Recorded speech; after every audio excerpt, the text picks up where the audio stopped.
Today we're going to take a look at the latest mouse from Logitech G, the G309 Lightspeed, which is meant to sit in between their budget offerings and also their Pro Series for people that sort of sit in the middle. Logitech G have been super cool to make today's video possible and have provided me with both a black and white version of the mouse, which we will go ahead and test and explore to see if it's actually worth buying. So probably for the last 6 to 8 months, I've been using the latest Logitech G Pro Series, the new Pro Superlight 2, and obviously the keyboard that goes along with that. And in fact, I've used it so much that the side of the mouse has started to wear out a little bit. And I've been very impressed with these products, and they've been fantastic for both gaming and also just day-to-day use on my computer. And the new G309 sort of sits in between this Pro Series, where it's your first sort of wireless offering from Logitech, where you may be upgrading from something much cheaper like this mouse right here. But then, of course, it isn't as expensive as the Pro Series, because let's be honest, most people don't really need the insane features of the Pro Series. They just want a high-quality mouse that they can use for a very long period of time that's worth the money. So inside of the box of the G309 Lightspeed, you do get a few different accessories. There is an included AA battery, which can last up to 300 hours, which is a lot of game time straight out of the box. And then, of course, you get your USB Lightspeed dongle for insanely quick response times to all of your movements and mouse inputs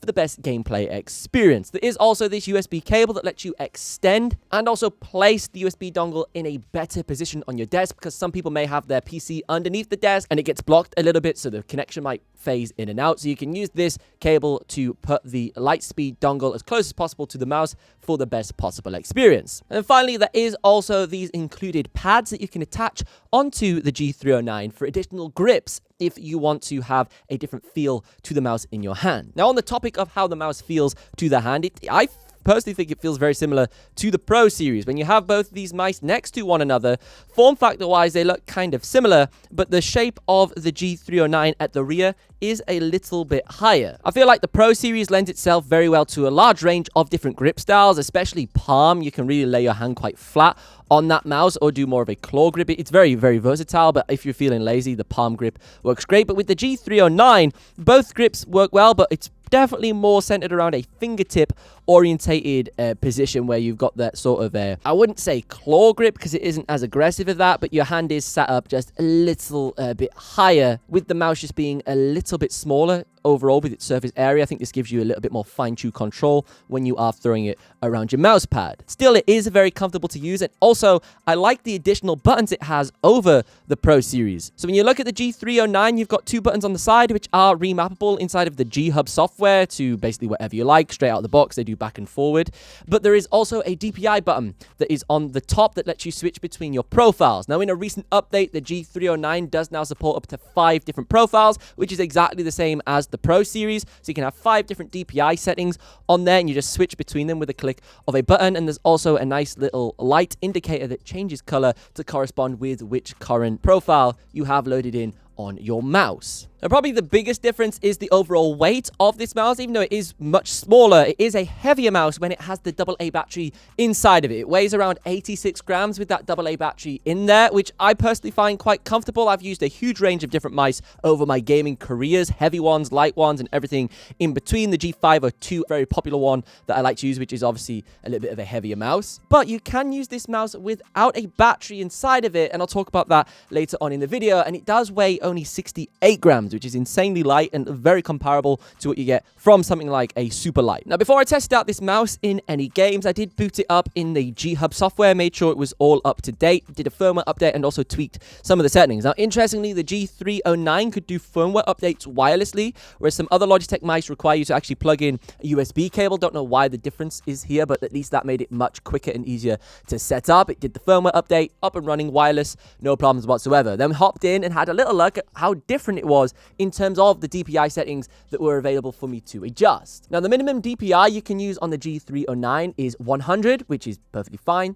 but the maximum DPI is 25,600, whereas something like the Pro Series and the Superlight, you can get 32,000 DPI on those higher settings there. Another major difference too is, of course, the wireless polling rate. So the 309 has a 1000 hertz polling rate, whereas something like a Superlight can go up to 4000 polling and report rate. Now, of course, the higher the the hertz, the worse the battery life gets. So I personally often just run my Superlight on 1000 anyways, because most of the time I'm not doing anything too serious in my gaming, and I've never really felt too much of a difference. So I went ahead and kept both of these mice at 1000 hertz on the polling rate, and also set the DPI settings to be fairly similar across both of the mice so I could see how they felt in comparison. While setting up my DPI profiles, I did notice that the Pro Series had this little box called Advanced that lets you change the X and Y axes of the DPI, which is absolutely insane. The G309 Lightspeed doesn't have this, but I think for 99% of gamers, it doesn't really matter anyways, because I don't even use that on the Pro Series. The first game that I hopped into was the classic CSGO, obviously, well, Counter-Strike 2 as it's called now. This is a great way of testing mice for how they feel because of obviously the very specific gun physics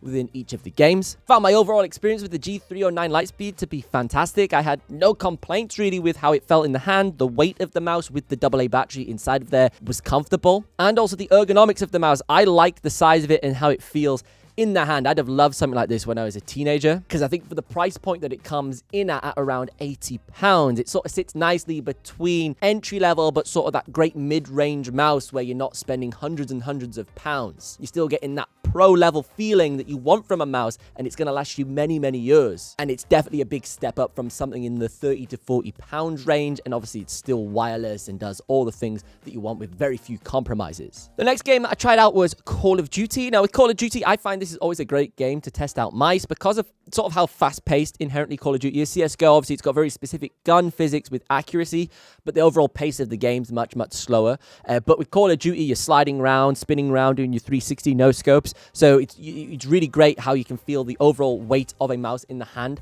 on a title like this. In a game like Call of Duty, I love leveraging the side buttons on the Logitech mice. So obviously, we've got these two buttons on the side that we can reprogram to do pretty much anything that you like. When I was really playing Warzone, quite hardcore, I've done all sorts on these side buttons, from slides to reloads to even change weapons, so you get that really fast way of switching between things, selecting grenades and additional things such as that, so I could free up the scroll wheel. So I definitely leverage this a little bit more inside of Call of Duty compared to CSGO, where I predominantly do everything on the keyboard. And that's because games like Call of Duty can get very hectic and fast-paced, so I like to leverage these buttons just to make my response time and everything just feel much faster. So there are some additional attachments that you can pair with the Logitech G309 Lightspeed to increase its overall performance. This includes the Logitech PowerPlay, which essentially is a wireless charging pad. It's a mouse pad that wirelessly charges the mouse, so you have infinite unlimited battery life, so you never have to charge it again, which is pretty cool. But it also decreases the weight of the mouse. Obviously, adding that AA battery inside of the G309 Lightspeed